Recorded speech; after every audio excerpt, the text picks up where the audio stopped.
Ride, man. Let's go for a ride. For the law enforcement officer, the question of attitudes, his and those he will deal with, importance. Let us view this incident from two vantage points. No, man, we need a station wagon, man. Make us look big, man. We don't need no Cadillac. You don't see no Cadillac and look better. Man, I don't believe it. From this point of view, it looks like this. A group of young men having a little innocent fun on a street corner. I know they're coming over here. The law enforcement officer approaching the group, the nightstick, the uniform, creates a hostile, menacing image. I know they're coming over. Yeah. My car. Mine. It's really my mother's car.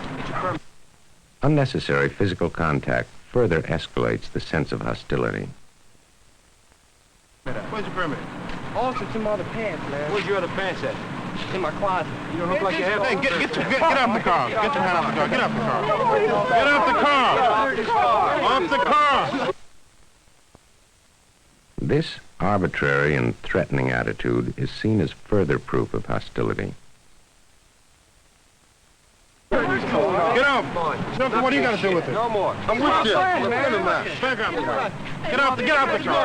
Off the car. Let's sit on. Get off the car. Hey, tell what you tell this man to get off. Come on, man. Let's go. Get off the car, punk. When viewed through the eyes of the group, it is therefore no surprise that this interpretation may result in the situation getting out of hand. Before you retire. Now let's turn it around and look at the same incident from the point of view of the law enforcement officer.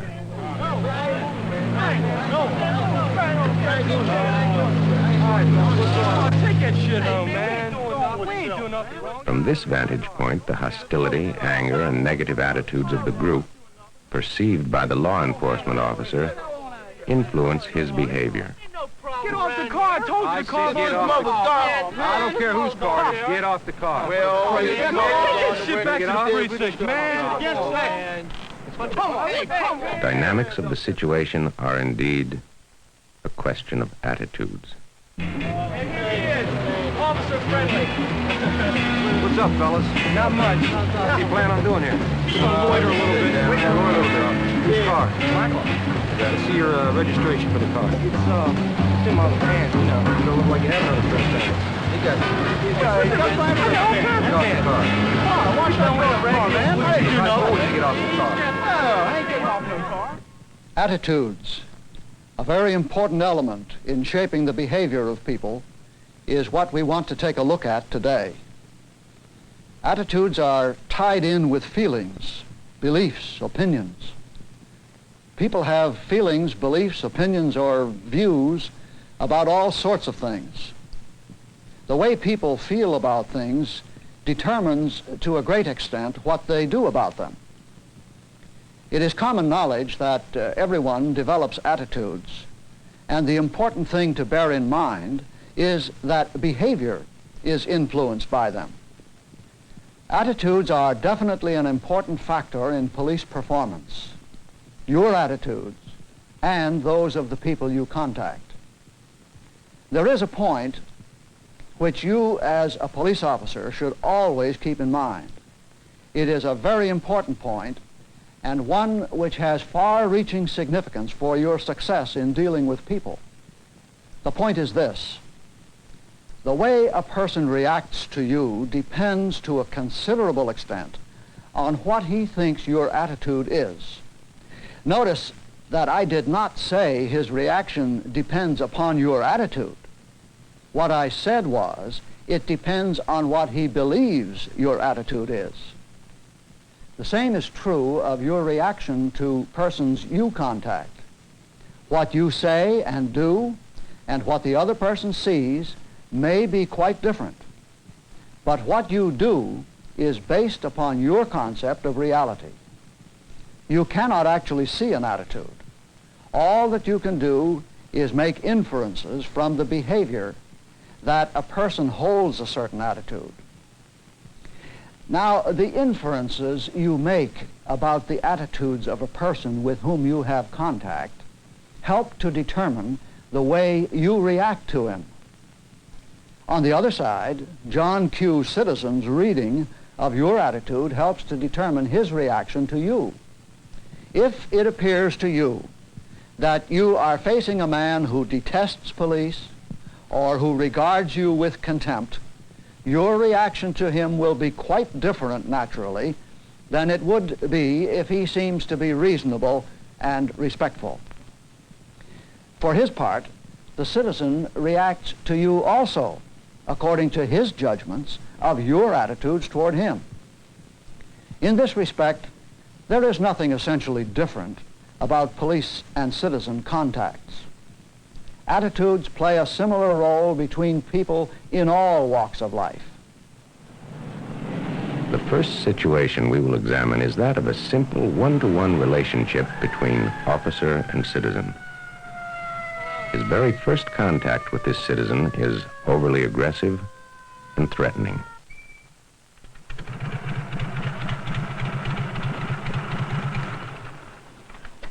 Let me see your permit, mister. His approach serves to intimidate and anger the motorist. You from out of town? Yes, sir. Where are you living now? New York. Pardon? New York. New York? Yes, sir.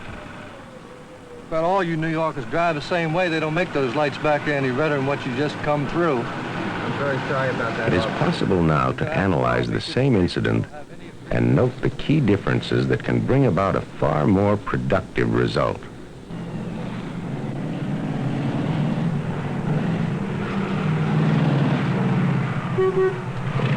The officer is professional in his approach and yet keeps personal attitudes outside of his contact with the motorist. He places his motorcycle behind the car and acts to reduce the anxiety already present in the situation. Good afternoon, sir. Hello, officer. Did I do something wrong? Yes, sir. We have a red light back here at the corner of... By removing his sunglasses and unbuckling his helmet, he further reduces tension. His tone of voice is firm, but not overly hostile or threatening. I see you're from New York. Yes, I am, officer. It's quite heavy traffic up there, sir. I know, but I try not to drive too much in New York either. Well, are you a tourist or are you just down here working for the government? No, I'm a tourist, officer. I see. How long are you going to be in Washington? Oh, about 4 or 5 more days, I believe. The difference in the two approaches can readily be seen, and the attitude of the citizen toward the police is strongly affected by which method the officer chooses to adopt. In Washington, a little more pleasant, but you're going to have to be much more aware in traffic because passing a red light is one of the major causes of fatality accidents in this city. I see, officer. All right, sir. I'll be right back. Take your buck for crying out loud. Leave me alone. Give me the buck. I don't have your dollar. If I took your dollar, you think you'd be walking around. Our second situation involves a brawl taking place in front of a bar. Again, the police officer can act either to escalate or reduce the violence already present in the situation. All right, knock it out. All right, knock it out. Knock it out. What's going on? All right, let me in. In this instance, a hasty and violent approach fails to reduce the levels of anger and hostility. Now let's consider another approach. Oh, now it's $1. It was 50 cents when I was in here 5 minutes ago. Get your hands off of there. Don't hit my hand when I'm... Don't do that.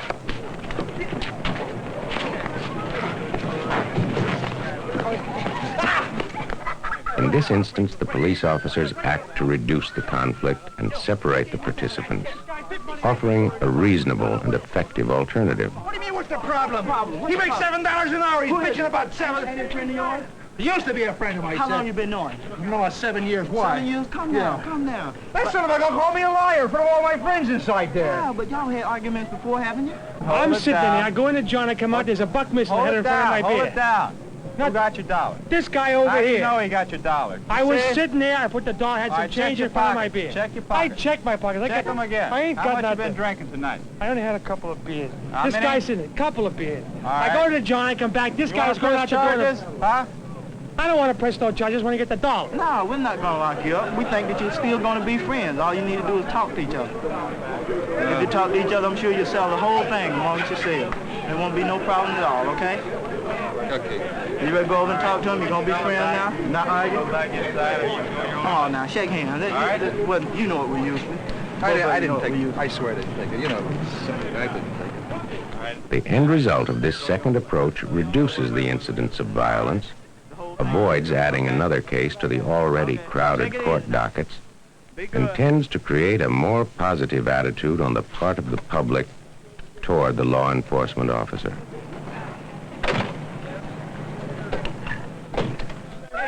In our third situation, the police have received a call from a local high school that a small group of students are blocking the entrance to the school and creating a disturbance in front of it. The school authorities have asked the police to remove the students from the front of the school. The approach of two of the officers, the way they walk, where they hold their hands, the expression on their faces, telegraphs their basic attitudes. Okay, let's break it up. Break it up. Let's get out of here. Come on. I don't care what your problem is. Let's get your ass somewhere else. Without waiting for an explanation, the police officers give orders in a hostile tone. This simply magnifies an already difficult situation. Let's go. Get your ass up in here. By venting their own hostility on the students, the situation not only gets out of hand quickly, but results in unnecessary violence to student and police alike. The end result is not only that the police officers engage in violent flare-ups with the students, but the general relationship between police and community has been damaged. Now let's watch the same situation handled quite differently. The officers approach in a relaxed, non-threatening manner.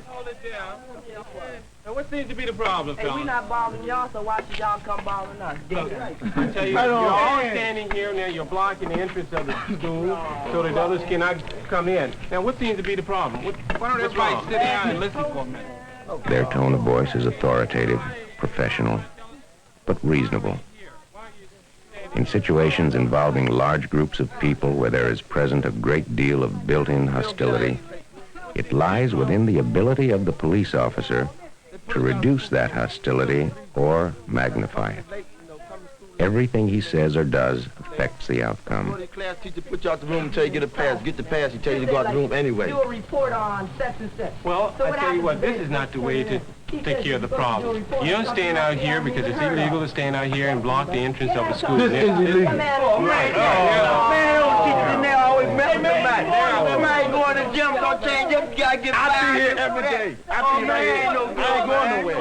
Okay, wait, just a minute. See, what you got to realize is what is illegal, you're taking this out against, who are you taking this out on? What is being illegal? On the teacher. On the teacher, well, the teachers are inside. Well, we doing this for ourselves.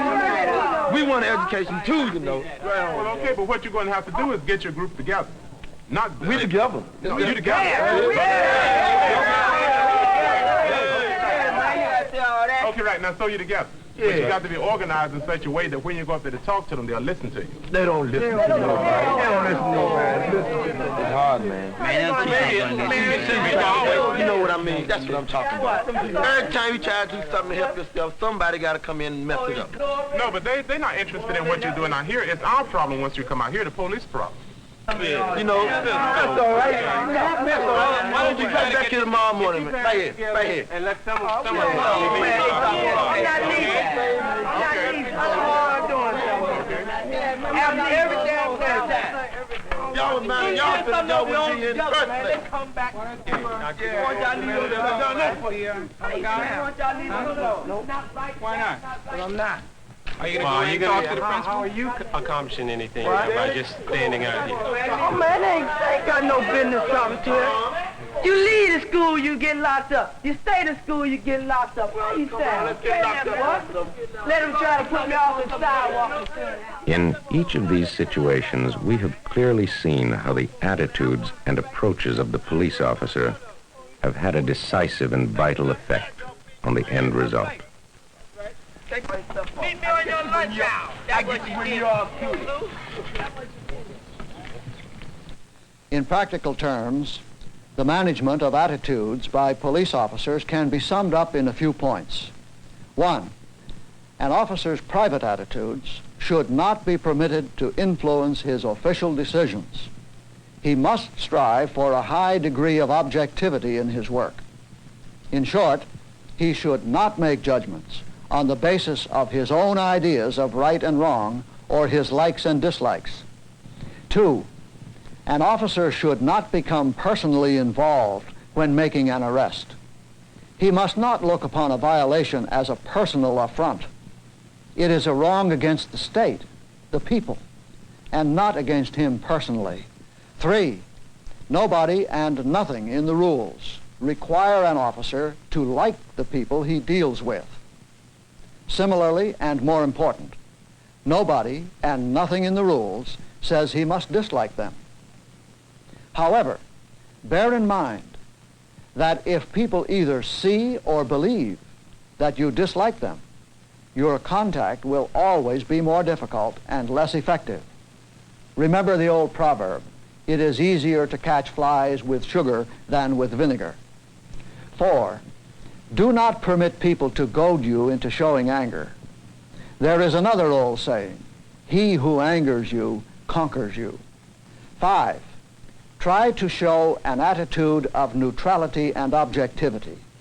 Let people see that there is nothing personal in what you are doing when your contact is of an adversary type. You are acting officially and according to the rules. An attitude of sympathy and human concern would, of course, be appropriate in a contact in which you are rendering a helpful service. By showing that there is nothing personal in your actions in an adversary contact, you will focus the hostility of the people on the system and not on you personally. This will also help you avoid charges of brutality, rudeness, or lack of courtesy.